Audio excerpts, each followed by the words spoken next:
Bien, salut tout le monde, c'est Fonatro, j'espère que vous allez tous très bien, parce qu'en tout cas moi ça va super. Aujourd'hui on se retrouve pour un nouvel épisode de notre série Développons un peu, et aujourd'hui on va s'attarder aux classes personnalisées. Et aujourd'hui je vous propose de voir un pilier de la programmation orientée objet, ce sont les classes, à quoi ça sert, pourquoi on les utilise, et surtout comment on les utilise, notamment en Objective-C en développement iOS, donc c'est le but bien entendu de notre série Développons un peu. Je propose de commencer directement avec un peu de théorie, alors rassurez-vous je vais pas aller grandement là-dedans, vous pouvez voir qu'il n'y a que 7 diapositives. Je vais essayer de faire le plus simple possible et de résumer le plus rapidement possible, mais j'ai besoin de cette théorie justement pour que vous compreniez dans quoi est-ce qu'on va s'embarquer, surtout pour les personnes qui n'ont jamais fait de développement, notamment en C++ ou même en Java, donc de l'orienté objet. Je propose de commencer par bien définir qu'est-ce qu'un objet. Alors là on va voir déjà dans la vie de tous les jours, donc ça peut être une clé USB, un micro, un téléphone, un ordinateur, etc. La liste est très longue. Alors que chaque objet possède ses propres attributs, comme par exemple sa couleur, sa taille. Par exemple pour un téléphone, sa taille va être de 5,5 pouces, 4,7 pouces. Pour une souris, la couleur va être noire, blanche ou grise par exemple. Pour créer un objet, nous avons besoin d'un plan et d'un modèle. Donc ça c'est très important, hein. Une maison, vous n'allez pas la faire apparaître d'un coup comme ça. Il vous faut un plan avant pour savoir quel mur va à tel endroit, quelle fenêtre, quelle porte, etc. Parce que si par exemple vous faites votre maison comme ça à l'arrache et qu'à la fin il vous manque une porte, eh bien forcément ça va être n'importe quoi. Il faut bien retenir que pour créer un objet, il vous faut un plan. Donc en informatique, on va appeler ça une classe. La classe, elle va nous permettre de définir les attributs de l'objet, donc le plan, par exemple sa taille, sa couleur, etc. Et ensuite, on va pouvoir instancier notre objet, donc le créer avec ses attributs.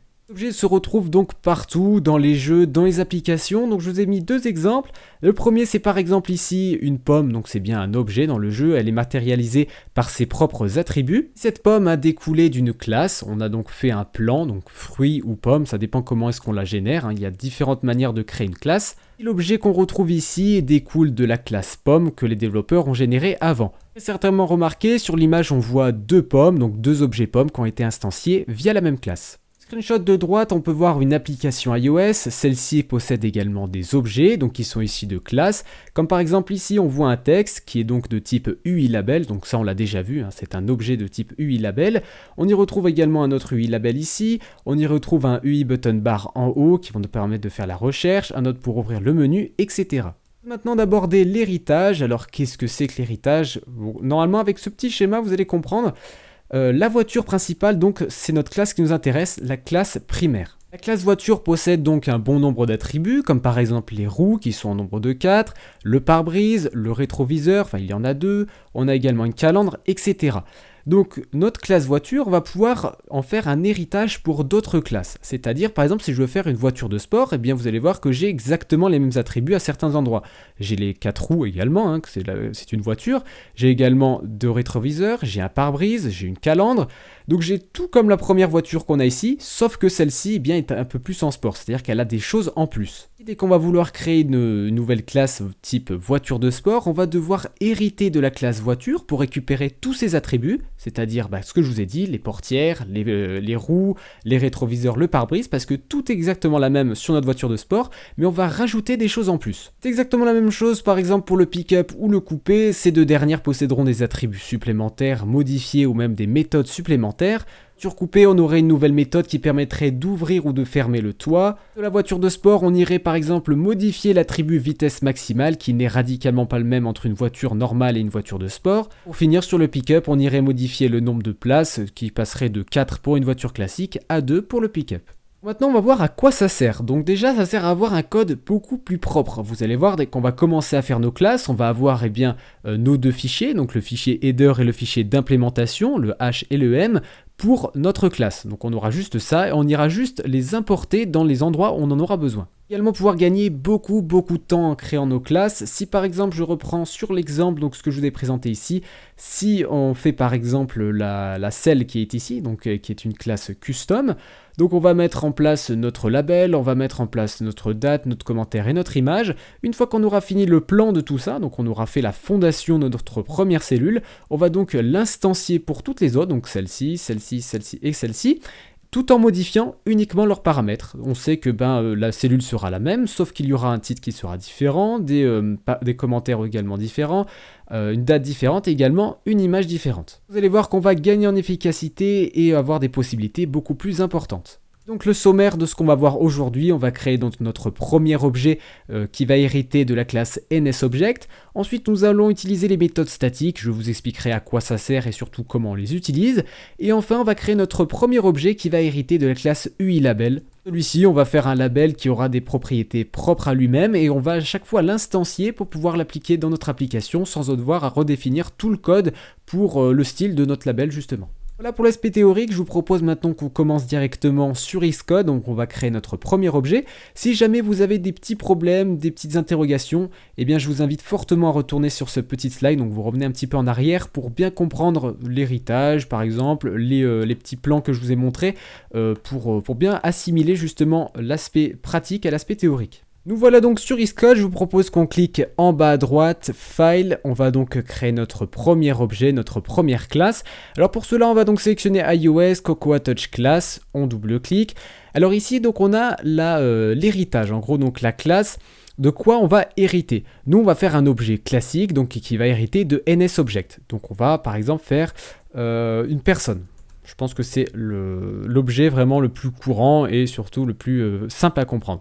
Donc ensuite on va faire Next, Create et on va arriver là-dessus. Ici rien de nouveau, donc on a le fichier d'entête header et le fichier d'implémentation, le M. Notre classe est créée, cependant elle ne sert strictement à rien vu qu'elle n'a ni attribut ni méthode. Donc ce que je vous propose de faire c'est de commencer par déclarer tous les attributs. Rappel de ce qu'on a vu juste avant, les attributs sont ce qui reflète l'objet.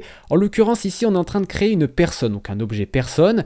Qu'est-ce qu'il a comme attributs qui lui sont propres? Il n'a pas des roues, il n'a pas des rétroviseurs ni un pare-brise, mais il a par exemple un nom, un prénom, un âge, il a aussi une booléenne pour dire qu'il est en vie ou non, et également des amis par exemple. Donc on peut en rajouter plein d'autres, on peut en enlever, on peut en faire ce qu'on veut. Bien c'est parti, donc on va mettre @property comme ceci, voilà. On va mettre notre type, donc NSString pour le nom de la personne, on va faire un copier-coller pour le prénom, parce que c'est toujours une NSString, donc prénom, voilà, point virgule toujours. On va remettre property, et là donc on va déclarer l'âge, donc int, pour un integer, âge. On va rajouter une autre propriété qui va nous permettre de savoir si la personne est en vie ou pas, donc par exemple on va mettre is vivant, voilà, point virgule. Et on va rajouter une dernière qui sera une propriété pour savoir si la personne a des amis ou non. Alors là, il y a plusieurs choix. On peut mettre soit un NSArray ou soit un NSMutableArray. Ce que je vous propose de faire, c'est d'un NSArray. Alors on va mettre amis. Alors pourquoi j'ai hésité? Parce que comme vous devez le savoir, normalement un NSArray n'est pas modifiable. C'est-à-dire qu'on a un tableau, mais qui ne peut pas être modifié. Si je veux rajouter des amis ou en enlever, c'est pas possible. Juste à une petite condition qu'on va voir juste après. Si j'avais mis NSMutableArray, j'aurais pu modifier comme je voulais mon tableau, c'est-à-dire en rajouter, en supprimer, etc. J'ai décidé de vous présenter avec un NSArray une toute nouvelle solution pour entre guillemets modifier le contenu de ce tableau. Là, eh bien, tous nos attributs sont maintenant déclarés, donc on a notre nom, le prénom, l'âge, is vivant et ami. Cependant, ils n'ont absolument aucune valeur, entre guillemets, vu qu'on ne les utilise absolument pas. Ils sont déclarés, mais il faudrait quand même qu'on les utilise pour que ça serve à quelque chose. Là, je vous propose qu'on voit le constructeur. Alors pour les personnes qui ont déjà fait du C++ ou de Java, ils savent déjà un petit peu de quoi je parle. Le constructeur, qu'est-ce que c'est? Eh bien, ça va être une méthode qui va être appelée dès qu'on va vouloir instancier un objet. La méthode va donc me permettre de créer mon objet avec les valeurs que je veux. C'est-à-dire que là, eh bien, nos attributs ils sont bien renseignés, cependant les valeurs ne sont pas bonnes. Hein. Si j'instancie une personne actuellement, eh bien, je n'aurai pas de nom, j'aurai pas de prénom, etc. Donc ce que je vous propose de faire, eh bien, c'est justement une méthode qui va permettre dans une seule ligne de renseigner eh bien, tout ce qu'on veut ici. Alors on va faire un constructeur qui va renseigner le nom, le prénom, l'âge, et pas besoin de isVivant parce qu'on sait que la personne, si on la crée, elle est forcément vivante. Pour faire notre constructeur, on va se rendre dans le fichier d'implémentation, le M, et on va donc taper ici ID. Alors ID, qu'est-ce que ça va être? En fait, c'est l'objet, le type de l'objet qu'on va retourner. Je mets ID parce que ça englobe tous les types, je ne sais pas de quel type il est. Ensuite, on va mettre init with... Oui, j'ai bien écrit with name. Là, vous allez mettre votre type, donc ça va être un NSString. Je vous rappelle qu'on va renseigner ici le nom. On va mettre surname, comme ceci. On va remettre un NSString. Hop, on va remettre surname. Et ensuite, on va mettre end age.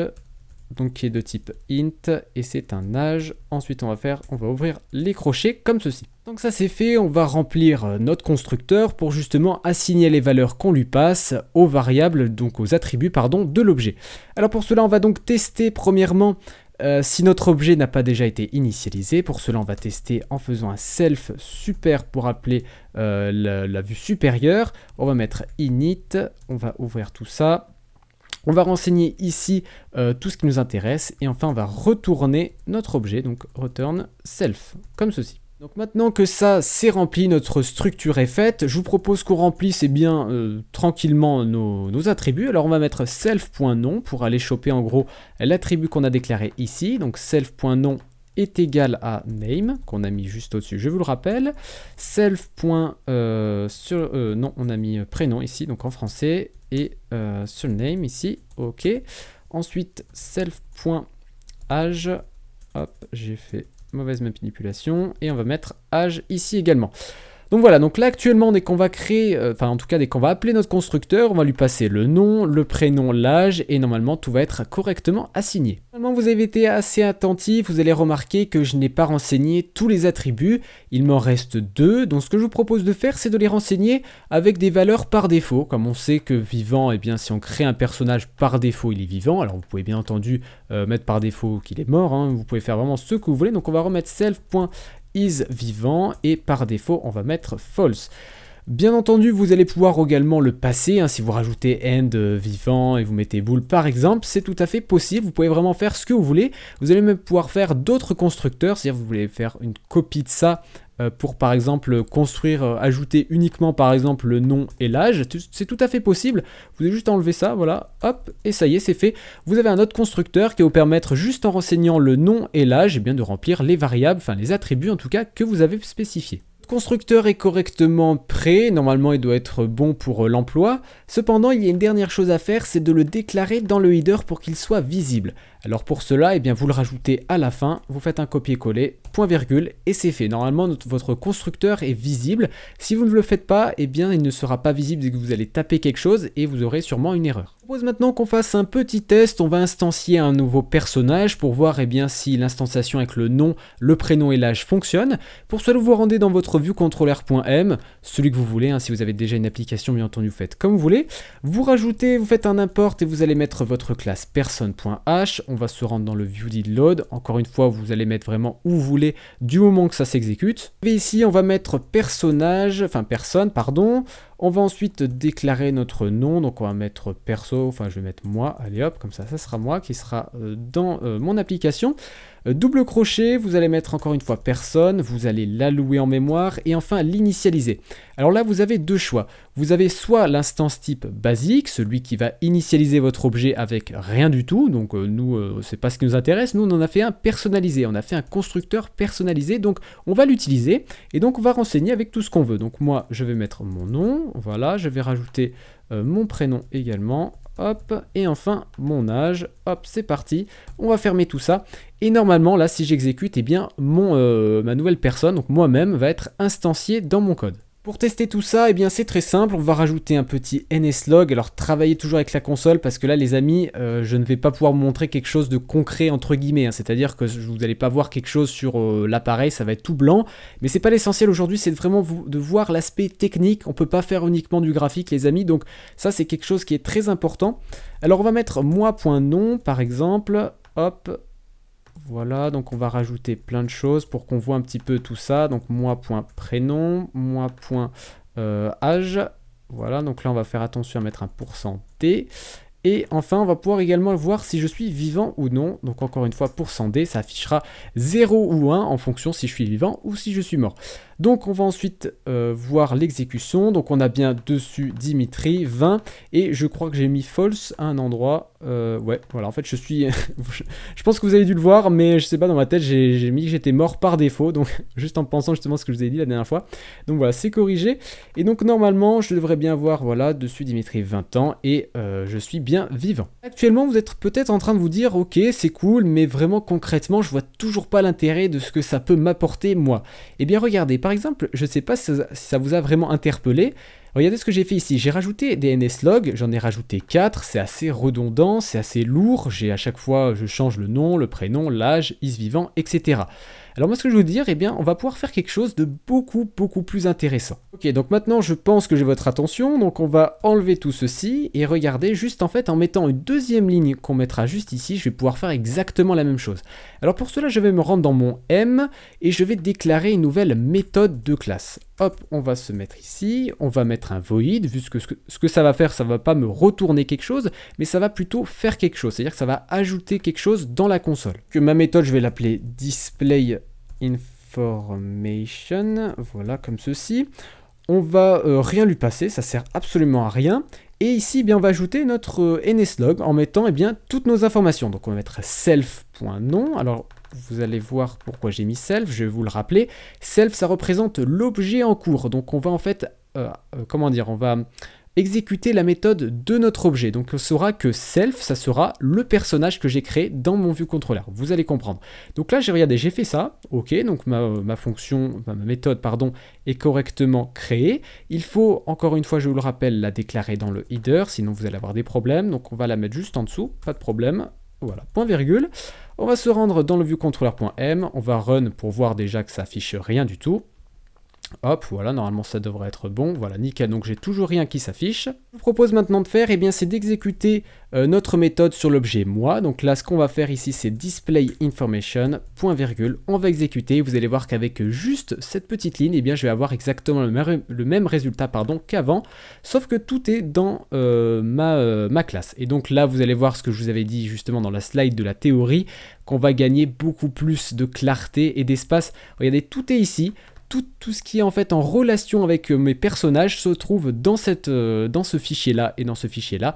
Et mon M est vraiment totalement clean. J'ai juste une ligne pour créer mon personnage et enfin une ligne pour l'afficher. Si vous vous rappelez ce que je vous ai dit juste avant, on a un NSArray ami qui sert absolument à rien pour le moment. Je n'ai pas d'amis.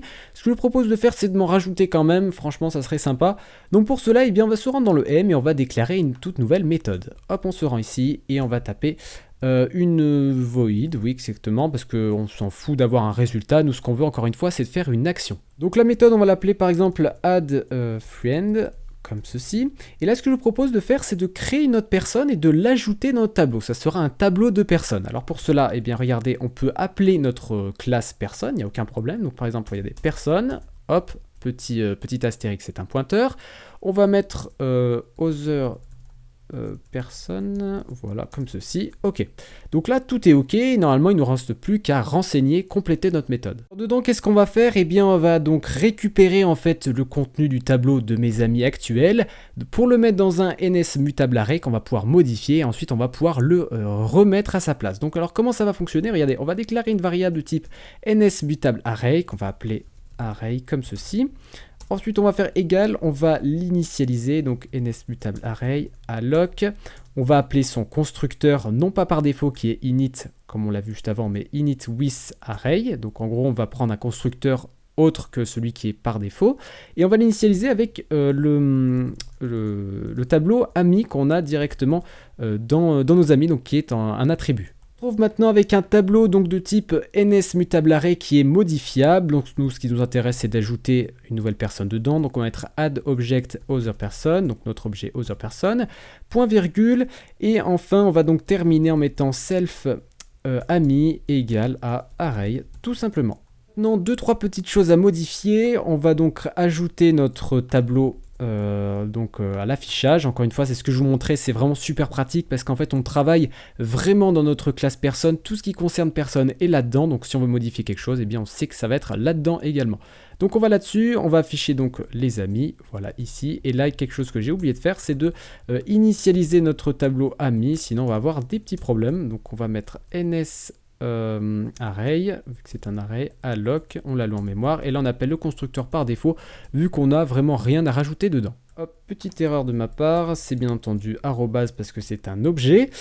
Ok, donc maintenant que ça c'est fait, on n'oublie pas de l'ajouter dans notre header pour qu'il soit visible dans notre ViewController. Alors hop, on le met ici, tac, point virgule, c'est fait. On va maintenant se rendre dans le ViewController et c'est là où on va vraiment travailler et surtout ajouter nos nouveaux amis. Ce que je vous propose de faire, c'est d'instancier deux autres personnes. Hop, Voilà, comme ceci. On va l'appeler test et lui test 2. Hop, en nom, on va mettre test, test en minuscule. Et là, test 2 et test 2 en minuscule également. Test 2, l'âge on le laisse également. Alors pour ça c'est ok, on va donc là ce qu'on fait c'est qu'en fait avec la même classe, donc le même plan, on va donc faire 2 autres personnes, donc là actuellement on en a 3. On va ensuite afficher les informations me concernant pour voir que mon tableau est vide, et on va ensuite ajouter donc 2 amis. Hop, moi, add friend, on va mettre test, donc ça c'est ce qu'on a créé juste avant, la méthode add friend. Hop, on va faire un copier-coller pour le deuxième, donc test 2, hop, voilà, test 2 qui est ici, et on va reafficher les informations pour voir que ça a bien été pris en compte. Voilà, comme ceci. Maintenant, si on run tout ça sur notre appareil, hop, regardez ce que ça devrait normalement faire. Voilà, comme ceci. Donc on a bien nos informations principales, donc mon nom, mon prénom, mon âge, si je suis vivant ou non. Là on a donc un tableau vide, donc je n'ai actuellement pas d'amis, donc RT si c'est triste. Et enfin donc on réaffiche les informations complémentaires, sauf que cette fois-ci, bien regardez, j'ai donc 2 nouveaux amis, et là je suis content. Ce que je vous propose c'est qu'on termine cet épisode sur un exercice, je vais vous donner une petite tâche à réaliser et vous devrez la faire.